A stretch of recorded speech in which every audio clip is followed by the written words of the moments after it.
In this problem, we're asked to evaluate this integral over this little triangle here.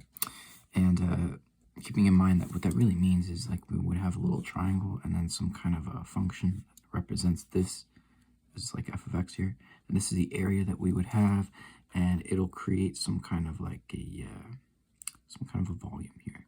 So that's kind of what we're doing. Okay, just so that we can visualize that. But let's go ahead and try to figure out what our limits are. And one thing we want to keep in mind is this is a little line here. So if we were to call this y right here, we could describe this line as y equals x. All right, we got a little line called y equals x because this is the point 0, 0 and the point 1, 1. So the slope of that is going to be 1. Y equals x is the line that we get through here. We can also do that here, and we would get a line at y equals 2x. So we got two little lines here. And that kind of gives us some integration limits. So let's set this up. If we were going to do x, it's from 0 to 1. So it's 0 to 1. And if we're trying to figure out what the y limits are, it's actually x to 2x. Because, well, if you plug in, yeah, those numbers you get. Well, x and 2x. So we're going to put those right here. And then we just put our function, and then we're going to do the y's on the inside, and then the x is on the outside. And it doesn't really make too much sense because we might have y's here, but the idea is that the x's are just going from 0 to 1, and so we have the x's on the outside. Do these in blue, like that, and then the y's on the inside, like this here. And we want to keep a little bit of track of this stuff.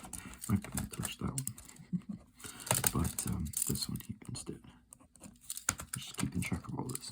Now, if we're going to try to integrate this inner part first, then one thing we want to do is pull out this constant because it's gonna mess with us a little. So we're gonna put that over here, 1 over x, and then we're gonna integrate x to 2x, and we've got this 1 over y dy situation. We're gonna deal with the other stuff later, but let's focus on this one. This would be the red integral, so we're looking at this one. And all I did was just pull out 1 over x. This is supposed to be constant because we're going to be integrating over this. So you can imagine that being a 4. I'm just pulling out the 4.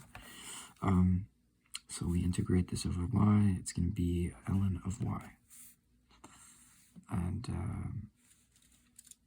yeah. So we are going to do that over our limits, which is x and then 2x. And if we try to figure that out, we're going to get ln of 2x minus ln of x, which means we could simplify that to ln of 2x divided by x. Just put that under 1 ln. This will go away. It'll become ln of 2. So that's kind of what we got for this. And if we have that, we're going to have ln of 2 divided by x in the end. So now we can go back and add in the dx limits from 0 to 1. That's going to be the blue one. And we're going to pull out the constant, just like we did before, ln of 2, 0 to 1, and then we have 1 over x and dx, which will go down and become ln of x.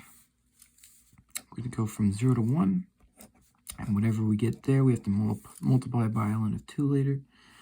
But we are going to get ln of 1 minus ln of 0.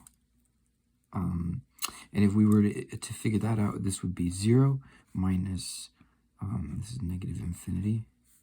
So we're getting infinity as the final answer. Interesting.